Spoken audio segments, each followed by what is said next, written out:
Picture this. You're running a tender. 3 quotes come in. The first one is the cheapest.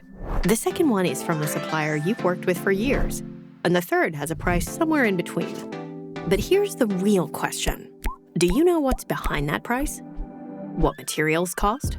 What labor adds? What margin is built in?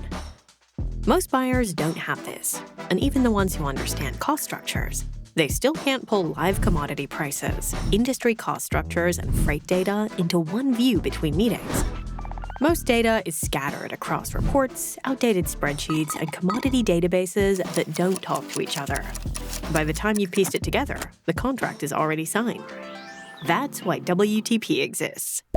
It starts with live commodity data. Copper, PET, sugars, fertilizers, plywood, and even chicken breast fillet. Name the material? Chances are WTP tracks it. Over 5,000 commodities updated as markets move. Then it goes deeper. Industry cost profiles show how materials, labor, energy, overhead, general expenses, and profit all stack up.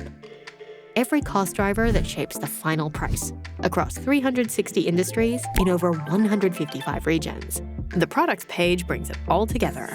Pick your materials, set the weights, choose the industry, and WTP calculates a should cost, just like that. Add transport by sea, road, or air, from any address in the world to your door. Consider this scenario. A supplier claims an 8% price increase due to rising material costs. WTP shows materials make up 23% of the total and rose only 2% last quarter. Now you're negotiating with facts. Every assumption adjustable. Every saving visible, including the ones your supplier forgot to share. That's WTP.